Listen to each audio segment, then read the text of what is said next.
Everyone. हमने last video में पढ़ा था सेंसरी रिसेप्टर्स के बारे में। सेंसरी रिसेप्टर्स क्या होते हैं, ठीक है, उनकी क्लासिफिकेशन हमने की थी based on many types. Okay, तो सेंसरी रिसेप्टर्स जो कि हमारे एक्सटर्नल एनवायरनमेंट से या फिर अंदर बॉडी से कोई भी फिजियोलॉजिकल सिग्नल कैच करके और हमारी ब्रेन तक पहुंचाते हैं, ठीक है। तो बेसिकली ये इंफॉर्मेशन ट्रैवल करती है और ब्रेन तक जाती है, तब हमें फील होता है रिस्पेक्टिव सेंसेशन। तो ऐसा क्यों होता है, आखिर ऐसा क्या होता है? हमने रिसेप्टर में एक इंफॉर्मेशन ट्रैवल हो रही है स्पाइनल कॉर्ड के थ्रू, वो कॉर्टेक्स लेवल पे जा रही है और हम फील कर पा रहे हैं, ठीक है। तो लास्ट वीडियो में हमने सिर्फ ये पढ़ा था कि सेंसरी रिसेप्टर्स होते क्या है, उनकी क्लासिफिकेशन क्या है, वो सिचुएटेड कहाँ कहाँ होते हैं, ठीक है।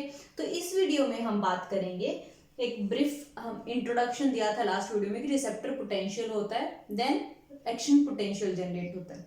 तो हमारी बॉडी में कोई भी जब कोई इंफॉर्मेशन हमारी ब्रेन तक जाती है तो वो इंफॉर्मेशन जाती है एक्शन पोटेंशियल की फॉर्म में, ठीक है।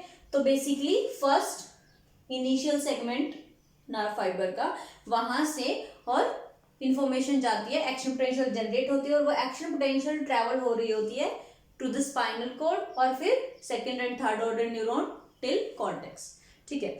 अब ये तो हमें पता है कि एक्शन पोटेंशियल जनरेट होगी, बट हमें ये भी पता है कि जब हम कहीं भी मान लो कोई मुझे यहाँ से यहाँ टच करता है, ठीक है, तो ये टच जो है मैं फील कर पा रही हूँ, ठीक है। तो रिसेप्टर लेवल पे टच के लिए जो भी हमारे रिसेप्टर्स हैं वो सेंस कर पा रहे हैं और एक्शन पोटेंशियल जनरेट कर पा रहे हैं, ठीक है। तो इसीलिए यहाँ तक की जर्नी को हमें दो पार्ट्स में पढ़ना होगा। एक तो रिसेप्टर लेवल पे रिसेप्टर पोटेंशियल जनरेट होती है, वो क्या होती है, ठीक है। और is it action potential? No, it's not action potential. Receptor potential generate होगी, उसके बाद एक्शन पोटेंशियल जनरेट होगी। तो हमें ये भी पता करना है कि इन दोनों में डिफरेंस क्या है, पोटेंशियल, ठीक है।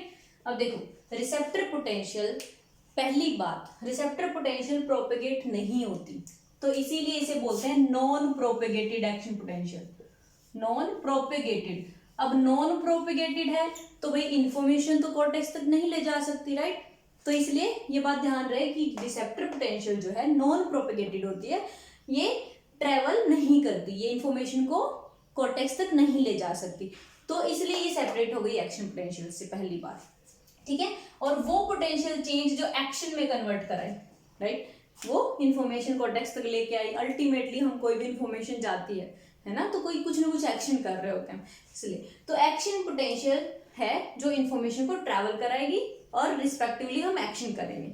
ओके, तो बेसिकली हमें पढ़ना है कि रिसेप्टर पे लेवल पे रिसेप्टर पोटेंशियल जनरेट होती है और फिर एक्शन पोटेंशियल में वो कैसे कन्वर्ट होती है। तो इस वीडियो का गोल यही है कि हम जानेंगे कि एक्शन पोटेंशियल जनरेट कैसे होती है, ठीक है।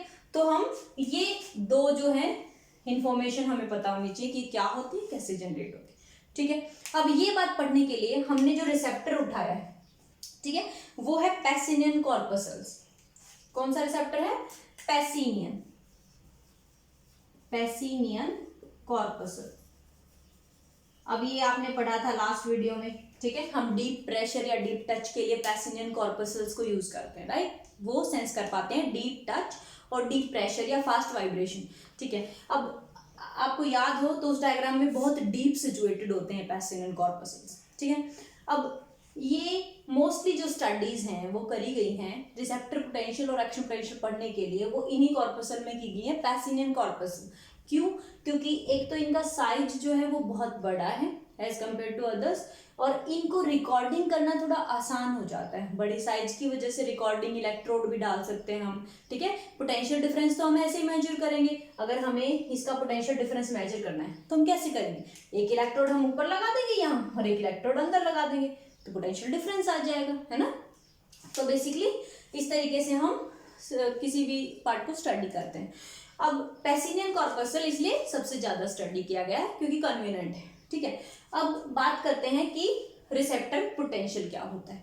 तो पहली बात तो क्लियर है, रिसेप्टर पोटेंशियल जो है वो नॉन प्रोपेगेटेड एक्शन पोटेंशियल है, भाई ट्रैवल नहीं होता। अब ट्रैवल क्यों नहीं होता वो पढ़ लेते हैं, ठीक है। ओके, तो फर्स्ट है रिसेप्टर पोटेंशियल कैसे जनरेट होता है। अब देखो यहाँ पे मान लो ये जो है पेसिनियन कॉर्पसल है, मैं अपनी फिंगर की पेसिनियन कॉर्पसल की बात कर रही हूँ। तो किसी ने मुझे यहाँ पे टच किया, ठीक है, तो टच स्टिमुलस आया यहाँ पे, ओके।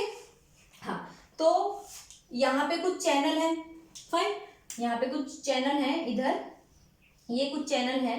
अब ये जो चैनल है वो है स्ट्रेच सेंसिटिव मैकेनो चैनल, मतलब कोई भी मैकेनिकल स्टिमुलस, टच, प्रेशर आएगा तो ये चैनल ओपन अप हो जाएंगे। अब वो क्यों ओपन अप होते हैं? क्योंकि ये जो है ऐसे फाइब्रस टिश्यू से कनेक्टेड होते हैं ऐसे, ठीक है। तो अब जैसे टच होगा, टच क्या होता है भाई? टच होता है डिफॉर्मेशन। डिफॉर्मेशन मतलब इस टिश्यू को डिस्प्लेस कर रहा है। अब डिफॉर्मेशन की वजह से ये भी स्ट्रेच हो जाते हैं, तो स्ट्रेच सेंसिटिव चैनल भी बोलते हैं इनको, ठीक है। तो अब यहाँ स्ट्रेच सेंसिटिव कैटायनिक चैनल है, ठीक है। तो अब जैसे ही प्रेशर आया तो क्या होगा? तो बेसिकली ये चैनल ओपन हो जाएंगे और ये कैटायनिक चैनल है। अब उससे क्या होगा? नॉर्मली मेम्ब्रेन क्या होती है? अंदर जो है वो नेगेटिव है और बाहर जो है वो पॉजिटिव है, नॉर्मली होती है ये, ठीक है। अब जैसे ही टच किया किसी ने फिंगर को तो ये ओपन अप हो गए, जिसकी वजह से जो बाहर पॉजिटिव चार्ज घूम रहा था, बाहर पॉजिटिव चार्ज घूम रहा था, वो अंदर आना स्टार्ट हो गया। समझ आया यहाँ तक? कि जैसे ही हमने टच किया उस डिफॉर्मेशन की वजह से जो चैनल ओपन हुए और बाहर जो पॉजिटिव चार्ज सर्कुलेट कर रहा था वो मूविंग इनसाइड स्टार्ट हो गया, फाइन। अब देखो तो अंदर क्या होगा इससे? इसकी वजह से अंदर पॉजिटिविटी हुई। अब देखो भाई, हमें टच जो है वो हम पता कर पाते हैं, ये देखो थोड़ा सा टच किया, फिर और ज्यादा टच किया, या फिर ज्यादा देर तक टच किया, है ना। तो ये जो स्टिमुलस है टच, इस पे डिपेंड करता है कि हमारा कितना पॉजिटिव चार्ज अंदर जाएगा, ठीक है। ये हम नेक्स्ट वीडियो में पढ़ेंगे कि प्रॉपर्टी होती है रिसेप्टर्स की, रिसेप्टर प्रॉपर्टीज वो हम स्पेसिफिकली पढ़ेंगे। बहुत सारे लॉज होते हैं जो आपको आने चाहिए एग्जाम पॉइंट ऑफ व्यू से, तो हम नेक्स्ट वीडियो में पढ़ेंगे, ठीक है। इस वीडियो को लंबा नहीं बनाते हैं, तो अभी देखते हैं कि स्टिमुलस अगर आता है तो एक बार आपने टच किया, थोड़ा सा पॉजिटिव अंदर आएगा, फिर से टच करोगे आप तो फिर से पॉजिटिविटी इंक्रीज हो जाएगी। समझ में आया? तो अंदर पॉजिटिविटी बढ़ रही है जैसे स्टिमुलस आ रहा है। तो अगर हम इसी को ड्रॉ करें, इसी ग्राफ को अगर हम ड्रॉ करें तो कैसा दिखेगा? चलो देख लेते हैं, ठीक है। अभी इसमें मेम्ब्रेन पोटेंशियल हम ड्रॉ करते हैं। देखो ये लगभग -90, -70, -50, -20 का डिफरेंस है ना, -30, ठीक है, 0, फिर 30, रफली इक्वल डिवीजन कर लेना, ठीक है। तो एक्स एक्सिस और वाई एक्सिस ये टाइम है, ठीक है, और ये है पोटेंशियल डिफरेंस वाई एक्सिस पे। तो अगर हम इसी चीज को प्लॉट करें तो यहाँ पे क्या हो रहा है? यहाँ पे पहले क्या था? एक रेस्टिंग स्टेट में चल रही थी मेम्ब्रेन, यहाँ पे लगभग -70 के अराउंड होती है, तो ये रेस्टिंग स्टेट में चल रही थी। अब देखो ये क्या हुआ? पॉजिटिविटी बढ़ रही है, तो ये जो ऊपर की तरफ पॉजिटिविटी की तरफ जा रहा है ये मेम्ब्रेन, ठीक है। अब जैसे ही टच हटाया, टच लगाया, पॉजिटिव अंदर, टच हटाया अगेन, तो क्या होता है? ये थोड़ा सा पॉजिटिव की तरफ जाएगा फिर सबसाइड हो जाएगा, ठीक है। तो पोटेंशियल चेंज जो थोड़ी देर के लिए हुआ वो सबसाइड हो जाएगा उसी की वजह से, अगर वो सस्टेन स्टिमुलस नहीं रहता तो। समझ आया यहाँ तक? अगर और ज्यादा टच किया तो और ज्यादा पॉजिटिव आ रहा है। अब जैसे और पॉजिटिव बढ़ेगा तो ये मेम्ब्रेन फिर से पॉजिटिविटी की तरफ जाएगी, ठीक है।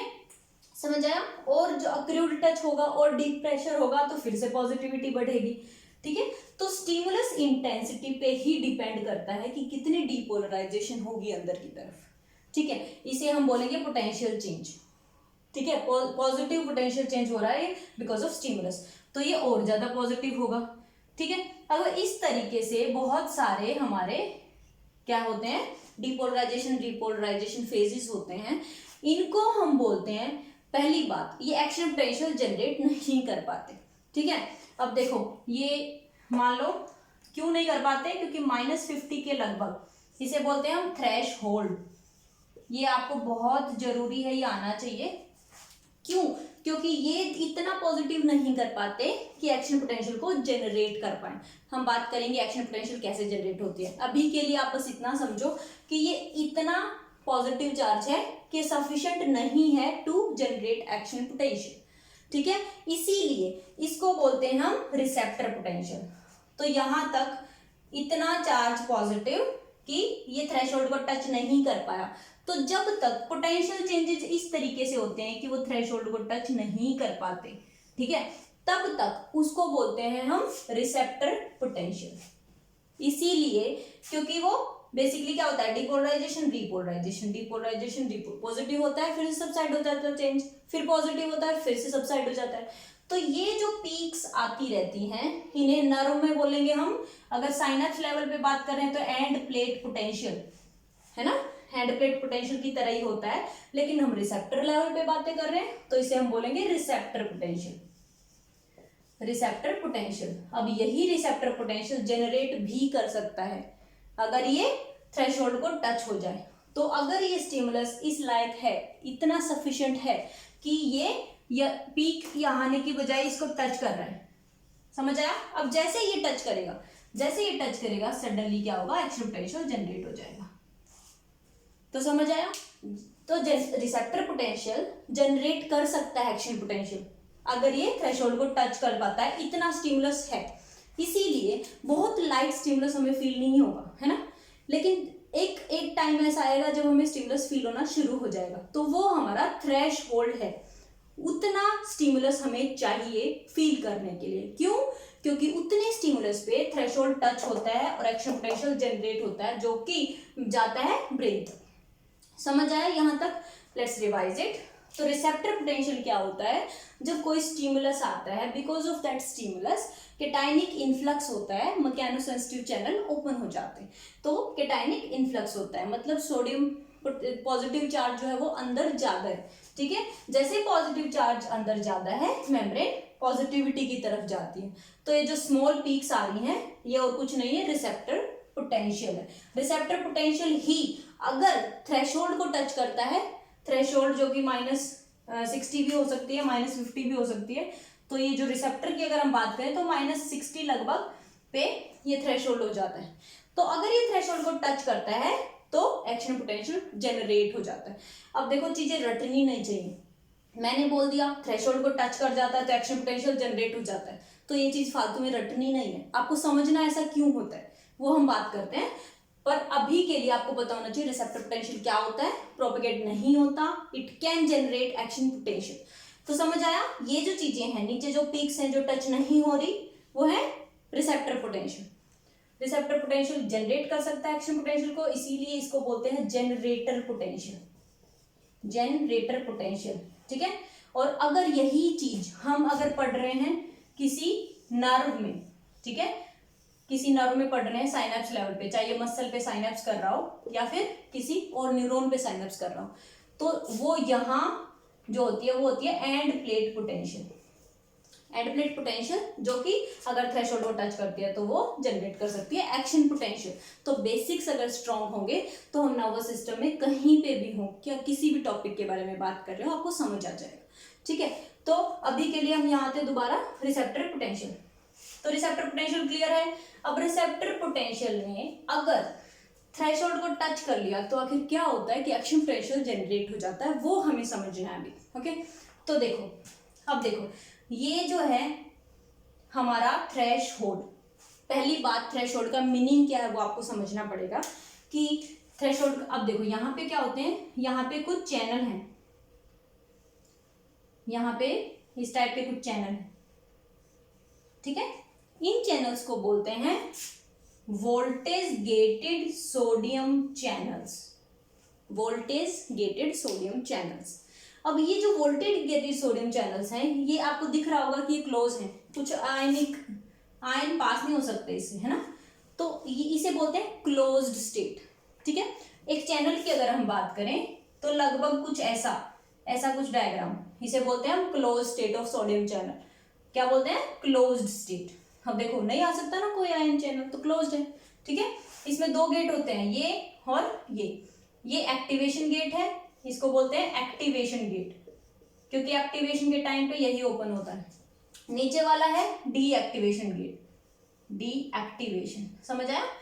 तो इस चैनल को बोलते हैं हम क्लोज स्टेट। अब सोडियम चैनल क्या होता है बेसिकली, ये चैनल क्या क्या हो सकता है अगर इस चैनल के पास अगर मेम्ब्रेन पोटेंशियल, ठीक है, अगर मेम्ब्रेन पोटेंशियल -60 हो जाए, ठीक है, तो इनसाइड अगर मेम्ब्रेन पोटेंशियल -60 हो जाए, मतलब पॉजिटिविटी की तरफ जा रहा है, अगर -60 टच होगा तो वो थ्रेशोल्ड होता है, और थ्रेशोल्ड का मीनिंग क्या है कि उस थ्रेशोल्ड पे ये चैनल ओपन हो जाएगा, ठीक है।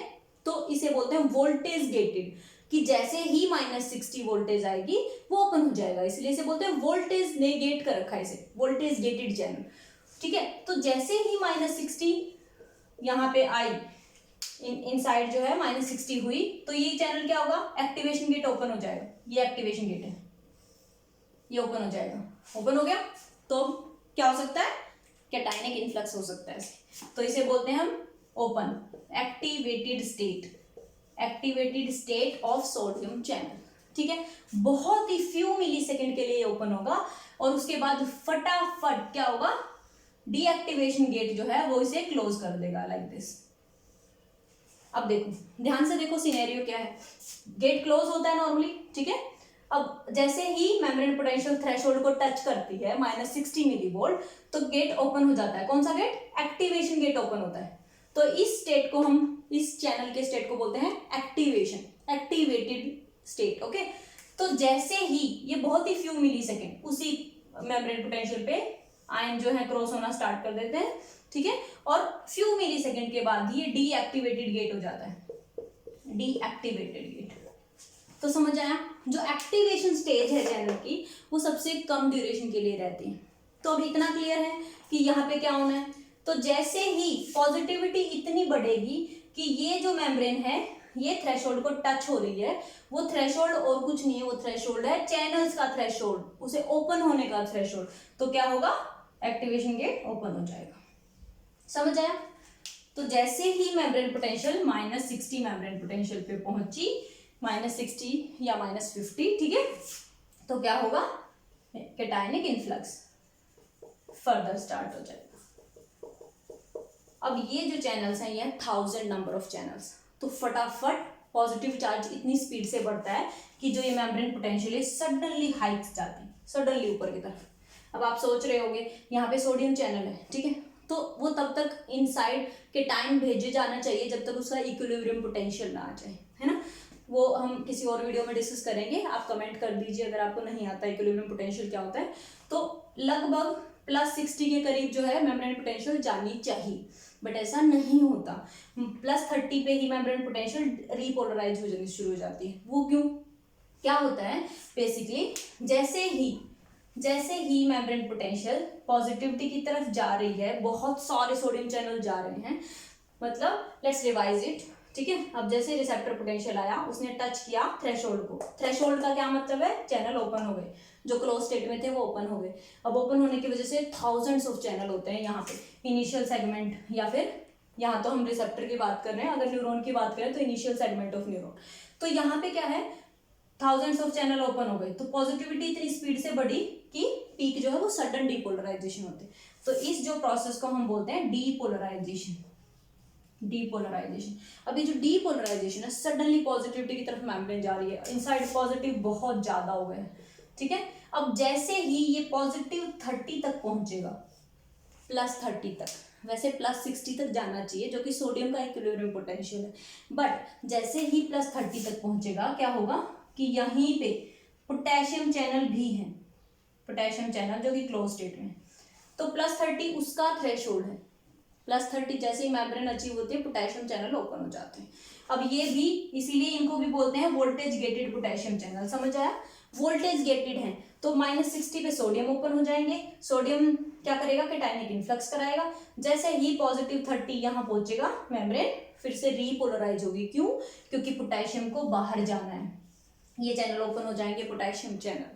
जैसे पोटेशियम चैनल ओपन हो जाएंगे, पॉजिटिव चार्ज पोटेशियम बाहर जाएगा, व्हाट दैट मीन, अंदर नेगेटिविटी फिर से बढ़ जाएगी। नेगेटिविटी बढ़ने का क्या मतलब है, ये मेम्ब्रेन पोटेंशियल फिर से नीचे की तरफ मूव होगी, नेगेटिविटी बढ़ रही है ना। तो बेसिकली फिर से ये नीचे की तरफ पोटेंशियल चेंज होगा, जिसे हम बोलेंगे रीपोलराइजेशन, रीपोलराइजेशन, ठीक है, ओके ओके। एक बार रिवाइज कर लेते हैं, डोंट बी कंफ्यूज। तो जैसे ही रिसेप्टर पोटेंशियल थ्रेशोल्ड को टच करता है, उस थ्रेशोल्ड पे चैनल ओपन हो जाते हैं, sodium channel, voltage gated sodium channel, ठीक है, क्योंकि वोल्टेज ने उन्हें गेट किया, voltage gated sodium channel open होते हैं, तो मेम्ब्रेन पॉजिटिव होगी, पॉजिटिव मतलब it will be away from repolarise. Repolarise होता है रेस्टिंग स्टेट, रीपोलराइज स्टेट जो रेस्टिंग स्टेट है वो छीन रहे हैं हम, तो डीपोलराइजेशन, तो ये डीपोलराइज होगी। डीपोलराइजेशन की वजह से जब +30 मिली वोल्ट हमारी मेम्ब्रेन पोटेंशियल पहुंचेगी, वो थ्रेशोल्ड है पोटेशियम चैनल का, तो पोटेशियम चैनल ओपन हो जाएंगे, जिससे पॉजिटिव बाहर की तरफ फेंकेगी, फिर से बाहर की तरफ पॉजिटिव चार्ज जाएगा, जिसकी वजह से फिर से नेगेटिविटी बढ़ेगी अंदर, नेगेटिविटी अंदर बढ़ेगी, उसे बोलेंगे रीपोलराइजेशन। तो समझ आया रीपोलराइजेशन, तो मेम्ब्रेन नीचे की तरफ जाएगी। अब यहाँ जो है, यहाँ क्या होता है, यहाँ फिर से स्टेबल एटमॉस्फेयर चाहिए इसको। अब देखो रेस्टिंग मेम्ब्रेन पोटेंशियल फिर से अचीव करनी है इसे, ठीक है। तो अभी के लिए देखो रेस्टिंग मेम्ब्रेन पोटेंशियल अचीव करने के लिए मैं आपको बताती हूँ। बेसिकली पहले होती है रिसेप्टर पोटेंशियल, रिसेप्टर पोटेंशियल, ठीक है। रिसेप्टर पोटेंशियल थ्रेशोल्ड को टच करती है तो जनरेट होता है एक्शन पोटेंशियल। अब एक्शन पोटेंशियल में क्या जनरेट होता है, डीपोलराइजेशन, समझ आया, डीपोलराइजेशन। फिर डीपोलराइजेशन में जैसे ही 30 मिली वोल्ट पहुंचती है पोटेशियम चैनल ओपन हो जाते हैं, जिसे हम बोलेंगे रीपोलराइजेशन, ठीक है। रीपोलराइजेशन की तरफ जब नेगेटिविटी की तरफ फिर से मेम्ब्रेन जा रही है, तो हमारा अचीव होना है रेस्टिंग मेम्ब्रेन पोटेंशियल, ठीक है। अब रेस्टिंग मेम्ब्रेन पोटेंशियल आप किसी और वीडियो में पढ़ना, बट मेन जो रोल है वो पोटेशियम लीकी चैनल्स होते हैं हमारे, ठीक है, और sodium potassium pump, sodium potassium pump और पोटेशियम लीकी चैनल हैं जो दोबारा उस मेम्ब्रेन को रेस्टिंग मेम्ब्रेन पे पहुंचाएंगे, ठीक है। तो इससे बोलेंगे हम एक्शन पोटेंशियल। इस पूरे ग्राफ को ये हमने बताया है, डीपोलराइजेशन और रीपोलराइजेशन इज एक्शन पोटेंशियल, ठीक है। अब देखो यहाँ रिसेप्टर लेवल पे पोटेंशियल जनरेट हुई, वो इंफॉर्मेशन कब बनी, जब एक्शन पोटेंशियल की फॉर्म में आई वो, तो एक्शन पोटेंशियल मतलब सडन डीपोलराइजेशन। जैसे डीपोलराइजेशन हुई, ये जो मैसेज है ये ट्रैवल किया स्पाइनल कॉर्ड तक, और स्पाइनल कॉर्ड से ये ट्रैवल होके गया हमारा सेंसरी कॉर्टेक्स, जहां हमें पता चला कि हमें टच किया गया, ठीक है। तो ये होती है सेंसरी ट्रांसडक्शन, मतलब बाहर के मैकेनिकल स्टिमुलस को, टच को हमने एक्शन पोटेंशियल की फॉर्म में बना के और परसीव किया कॉर्टेक्स लेवल पे, ठीक है। तो इसीलिए इसे बोलते हैं सेंसरी ट्रांसडक्शन, कि सेंसेस को हमने ट्रांसड्यूस किया अपनी इंफॉर्मेशन, ओके। तो इस वीडियो में हमने पढ़ा रिसेप्टर पोटेंशियल कैसे जनरेट होता है, फिर एक्शन पोटेंशियल कैसे जनरेट होता है, और एक्शन पोटेंशियल ट्रैवल कैसे होता है कॉर्टेक्स तक, और एक्शन पोटेंशियल के जो वेवफॉर्म हैं उनके बारे में पढ़ा, जिसे हम बोलेंगे डीपोलराइजेशन। तो अगर आपके पास क्वेश्चन आता है कि आप आयनिक चेंजेस बताओ एक्शन पोटेंशियल के दौरान, कौन कौन से आयनिक चेंजेस होते हैं, तो आप बहुत इजीली बता सकते हैं। कैसे कि अगर आयनिक चेंजेस की हम बात करें, ठीक है, तो रेस्टिंग मेम्ब्रेन पोटेंशियल किसकी वजह से है, potassium leaky channels and sodium potassium pump. मेरी एक वीडियो है आरएमपी से रिलेटेड, आपको पढ़नी है तो, बट ये हम बात नहीं कर रहे। तो अगर एक्शन पोटेंशियल की हम बात करें तो डीपोलराइजेशन किसकी वजह से, सोडियम इनफ्लक्स, ठीक है। रीपोलराइजेशन किसकी वजह से, पोटेशियम इफ्लक्स की वजह से, और उसके बाद आप लिखेंगे रेस्टिंग मेम्ब्रेन पोटेंशियल किसकी वजह से है, पोटेशियम लीकी चैनल और सोडियम पोटेशियम पंप की वजह से, ठीक है। तो ये है सेंसरी ट्रांसडक्शन, रिसेप्टर पोटेंशियल और एक्शन पोटेंशियल के बारे में, ठीक है। तो अगली वीडियो में हम पढ़ेंगे कि रिसेप्टर्स की क्या क्या प्रॉपर्टीज हैं, कौन कौन से लॉज हमें आने चाहिए, ठीक है। Thank you so much. अगर आपको कोई क्वेरी है तो आप कमेंट बॉक्स में जरूर बताइएगा। Thank you so much.